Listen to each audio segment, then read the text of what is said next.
से संबंधित एक पौराणिक गाथा काफी प्रसिद्ध है, जो हमें श्री कृष्ण एवं राधा जी के अटूट प्रेम की याद दिलाती है। कहते हैं कि एक बार नंदलाल काफी बीमार पड़ गए। कोई दवा या जड़ी बूटी उन पर बेअसर साबित हो रही थी। तभी श्री कृष्ण ने स्वयं ही गोपियों से एक ऐसा उपाय करने को कहा, जिसे सुनकर दो गोपियां दुविधा में पड़ गईं। दरअसल श्री कृष्ण ने गोपियों से उन्हें चरणामृत पिलाने को कहा।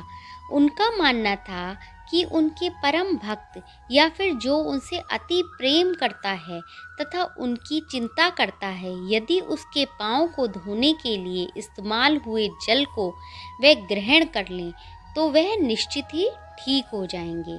लेकिन दूसरी ओर गोपियाँ और भी चिंता में पड़ गई। श्री कृष्ण उन सभी गोपियों के लिए बेहद महत्वपूर्ण थे। वे सभी उनकी परम भक्त थीं, लेकिन उन्हें इस उपाय के निष्फल होने की चिंता सता रही थी। उनके मन में बार बार ये आ रहा था कि यदि उनमें से किसी एक गोपी ने अपने पाँव के इस्तेमाल से चरणामृत बना लिया और कृष्ण जी के पीने के लिए दे दिया, तो परम भक्त का कार्य तो कर देंगी, परंतु किन्हीं कारणों से कान्हा ठीक नहीं हुए तो उन्हें नरक भोगना पड़ेगा। अब सभी गोपियां व्याकुल होकर श्री कृष्ण की ओर ताक रही थीं और किसी अन्य उपाय के बारे में सोच रही थीं कि वहां कृष्ण की प्रिय राधा आए। उन्हें कृष्ण को इस हाल में देखकर बहुत ही दुख हुआ। उनके तो प्राण ही निकल गए। जब गोपियों ने कृष्ण द्वारा बताया गया उपाय राधा को बताया, तो राधा ने एक क्षण भी व्यर्थ न करते हुए जल्द ही स्वयं के पांव धोकर चरणामृत तैयार कर दिया। श्री कृष्ण को पिलाने के लिए आगे बढ़ी। राधा जानती थी कि वह क्या कर रही हैं। जो बात अन्य गोपियों के लिए भय का कारण थी, ठीक वही राधा के मन में भी वह था।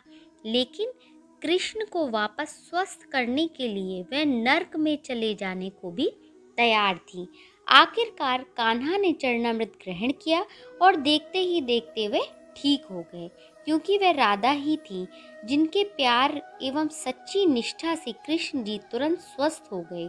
अपने कृष्ण को निरोग देखने के लिए राधा जी ने एक बार भी स्वयं के भविष्य की चिंता न करते हुए अपने धर्म का पालन किया। राधे राधे।